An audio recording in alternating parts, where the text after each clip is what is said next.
अस्कोट आराकोट 2024 की यात्रा। ये गंगोली हाट का एक मुख्य पानी का स्रोत है मुंगरुआ। तो यहाँ से हम लोगों की जो ये यात्रा है वो 9-10 सदस्यीय यात्रा दल हमारा मुन्नी गुरु के नेतृत्व में ये आगे को बढ़ रहा है। तो हमारा जो अंतिम जो पड़ाव रहेगा वो थल रहेगा। तो गंगोली हाट मुंगरू से हम लोग मुआनी होते हुए हम लोग थल में जो बरड़गाड़ है वहाँ पे अपनी यात्रा का समापन करेंगे। तो हम चाहेंगे कि पंजी इस बारे में कुछ चर्चा करें कि हम अस्कोट आराकोट यात्रा में एक 2 दिवसीय जो प्रोग्राम रखा है उसकी ज़रूरत क्यों पड़ी, और क्योंकि ये अस्कोट आराकोट यात्रा का 50वां वर्ष भी है। तो पंजी बताइए। धन्यवाद ऋषि जी। सभी अपने सहयोगी साथियों का मैं अपने इस अभियान में स्वागत करता हूं। जैसा आप लोग सबको मालूम है कि अभी अस्कोट आराकोट अभियान का 50वां साल है। 1974 में डॉक्टर शेखर पाठक जैसे युवाओं के नेतृत्व में शमशेर सिंह ऋषि जी, प्रताप शेखर जी, कुंवर प्रसून जी, राजीव लोचन शाह जी, तमाम युवाओं ने इस यात्रा अभियान को शुरू किया। प्रेरणा उनको सुंदरलाल बहुगुणा जी से मिली। तो ये बड़ी खुशी की बात है कि आज इस यात्रा को 50 साल हो गए हैं। और साथ ही साथ ये चिपको आंदोलन का भी 50वां वर्ष है। और चिपको आंदोलन अपने आप में उत्तराखंड की एक पहचान है कि किस तरीके से हमारे लोगों ने अपने पर्यावरण को बचाने के लिए अपनी जान तक को भी नहीं छोड़ा, अपनी जान उसके न्यौछावर करने की कोशिश की, पेड़ों को चिपक गए। और साथ ही साथ आज ये 25 मई से जो हमारा कार्यक्रम शुरू हो रहा है, अभी 11 बजे से करीब जो मुख्य दल है वो पांगू से वो भी रवाना होगा। वहाँ एक कार्यक्रम है पांगू में। तो आज 25 मई को जो अमर बलिदानी है श्रीदेव सुमन, उनका जन्मदिन भी है। आज ही के दिन 1916 में वो टिहरी में पैदा हुए। और एक लंबा चौड़ा इतिहास है कि टिहरी रियासत के खिलाफ, टिहरी की राजशाही के खिलाफ, इस देश में अंग्रेजों के खिलाफ जो उन्होंने लड़ाई लड़ी, उसका एक बहुत गौरवशाली विरासत है। 1944 में लगभग 84 दिन की जो उन्होंने अनशन किया था, उनकी जो शहादत हुई थी 84 दिन के अनशन के बाद। तो हमारे लिए सौभाग्य का विषय है कि हम उस बलिदानी पुरुष को आज याद कर रहे हैं उनके जन्मदिन पर। और ये भी बड़े सौभाग्य की बात है कि उनके जन्मदिन के अवसर पर ये यात्रा करने का मौका हमको मिल रहा है। तो दोस्तों, यात्राएं हमेशा हमको किसी न किसी रूप में समृद्ध करती हैं। तो इस समृद्धि को हम अपने समाज में ले जाएं, इसके लिए हमको समृद्ध होना पहले खुद ज़रूरी है। हम गांव में जाएंगे अभी और लोगों से बातचीत भी करेंगे, उनके वर्तमान, उनके भविष्य, उनके अभी के बारे में, उनके बीते हुए कल के बारे में। तो यही इस यात्रा की थीम भी है कि जो स्रोत से संगम तक वाला। तो ये है कि हमारे जो स्रोत हैं पानी के, दिन ब दिन नदियाँ हमारी सूख रही हैं, जंगल हमारे कम होते जा रहे हैं, और वन्य जीव और मानव में जो संघर्ष है वो दिन प्रतिदिन बढ़ता जा रहा है। तो ये कहीं ना कहीं एक दूसरे से जुड़ी हुई चीज़ें हैं। तो इन सबको ध्यान में रखते हुए हम लोग ये यात्रा शुरू करेंगे। और आप सब लोगों से मैं गुजारिश कर रहा हूँ कि आप अपने जहाँ भी आप चलेंगे रास्तों पे, तो उसमें एक अनुशासन थोड़ा बनाए रखें और लोगों से बातचीत करते हुए शालीन तरीके से अपनी इस यात्रा को करेंगे। धन्यवाद। तो हमारी गंगोली हाट की टीम मणकेश्वर महादेव में झाड़ू पोछा लगाते हुए, क्योंकि आजकल यहाँ पे पिरूल गिरने का मौसम चल रहा है, तो ये लोग सफाई करते हुए PL साजी और लक्की, साथ में हमारे पाठक जी हैं, हेम पाठक जी, पंत जी हैं, भूपेश पंत, और हमारे पत्रकार बंधु। हम लोग तो इनको गणपति गुरु ही कहते हैं, वैसे गिरीश चंद पंत इनका एक्चुअल नाम है, चारू भाई।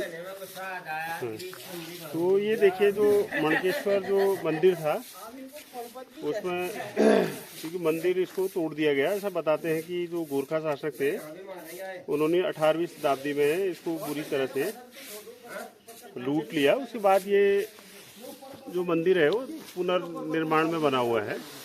और इस मंदिर के अंदर आप अगर वो देखेंगे तो इसके अंदर भी एक शिलालेख है, और बहुत सी मूर्तियां बाद में जो यहाँ के जो स्थानीय निवासी थे उन्होंने मूर्तियों को यहाँ पे इस तरीके से स्थापित कर दिया है। तो इन मूर्तियों को देख के ऐसा लगता है कि यहाँ का जो स्थापत्य जो कला रही होगी बहुत समृद्ध रही हो। जहाँ तहाँ मंदिर के भग्नावशेष आपको मिल जाएंगे। और ये वाला जो इलाका है ये सुनार गांव का है, ये वाला। और इसी के नज़दीक में आपको थोड़ा सा दिखाना चाहूँगा।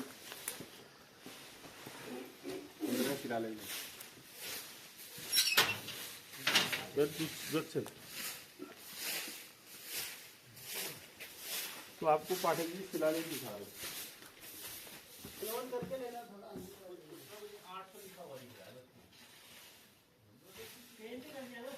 ये शिलालेख है मणकेश्वर मंदिर के अंदर।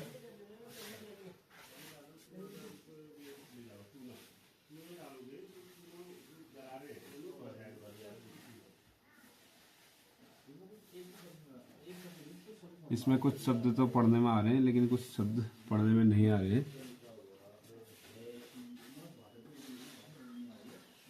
ये देखिए,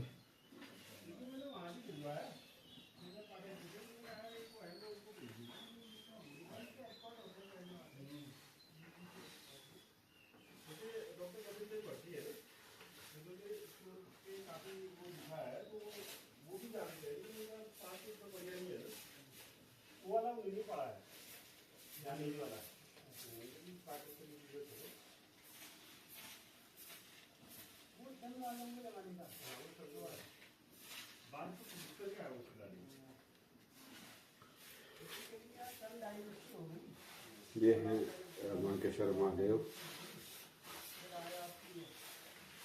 जो कि यहाँ विराजमान है। 12वीं सदी में ये मंदिर बना हुआ है और आज ये उसी रूप में है। अंदर का जो मेन गर्भगृह है वो आज भी उसी रूप में है।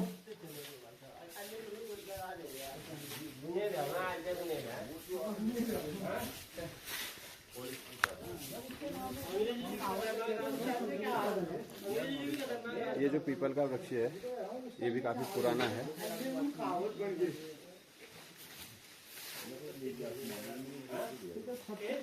17वीं सदी के आसपास से जब अंग्रेज आए ना, अंग्रेजों ने गोरखाओं की तोड़ी जब, उसके बाद फिर उनके साथ वो किया।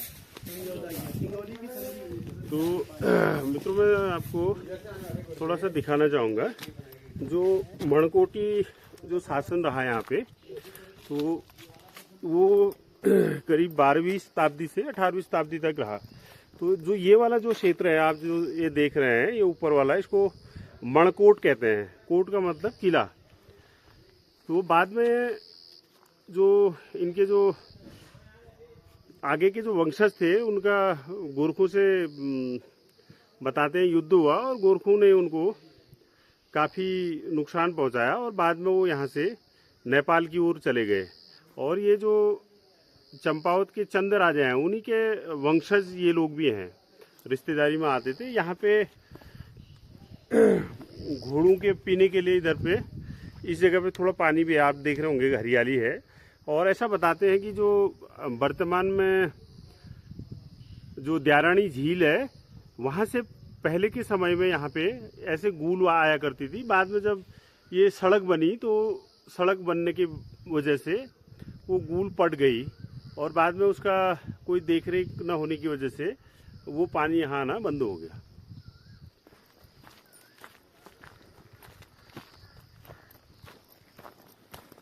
यात्राओं का आप किससे कहानी कहेंगे? थोड़ा अटपटा टाइप का है ना, ना कहो यो।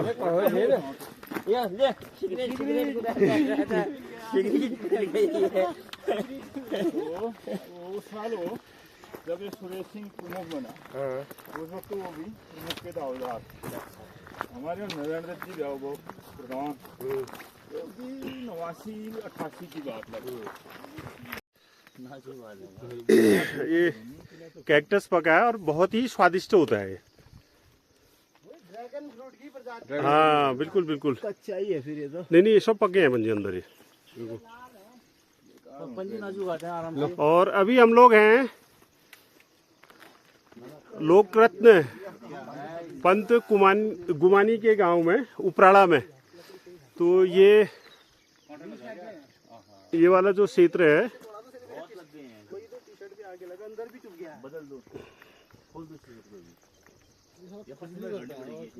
कौन में बात है नहीं ये ज्यादा दूसरा होने को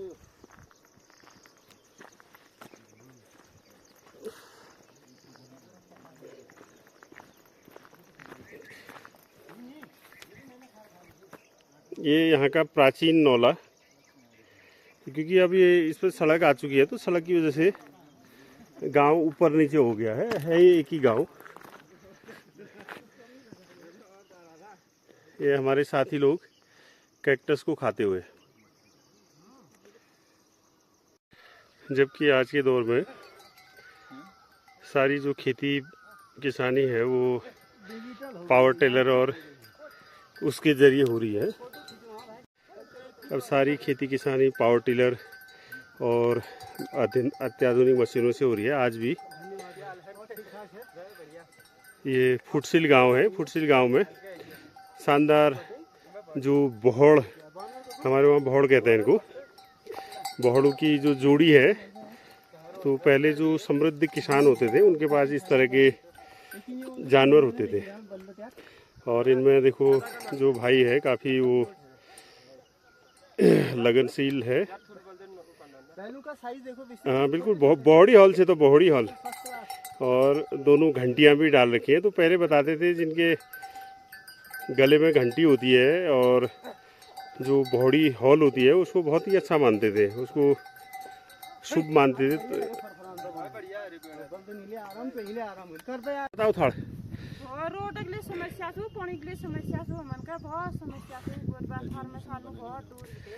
तुम्हारे वहाँ दूध उदय की व्यवस्था, दूध की तो ऐसा जंगल लाभ है पावने भी और अच्छा डेयरी में दूध लगा रहा कि हम अपन गुजार कर। अच्छा अच्छा, तो डेयरी विल तुम्हारे डेयरी ऊपर हम अपन नंतन स्कूल ले पढ़नो अपन ये सब मतलब सब खर्च चलो। अच्छा, टाइम पर तुम्हारा पेमेंटली टाइम पर है डेयरी में है जो। अच्छा, वी जरिए तुम कति घूमनी उमनी लेके छाई। घूमनी ले जानो। अच्छा अच्छा, देखो ना लिखना मन का बिहार। अच्छा, और जो चंपावत तो ताश कार्यक्रम और गुण में ले हुन इन पे और घूमले कुछ हर घर में तो सुसाइड। अच्छा अच्छा अच्छा, तुम और उठा दो तुम तो न सब कौन मैं मिलना रे तो साफ मारू 3-4 बजे रात में उठ बे 4 बजे रात हम रखा 6 बजे कोनी सारा में गुटिलो सपोर्ट और यो गुप्तड़ दे लूनु तो और समस्या हो मन ये जल जीवन मिशन कर मेरे एक योजना आ रहा है ना, हर गांव में घर घर में पानी लगाने।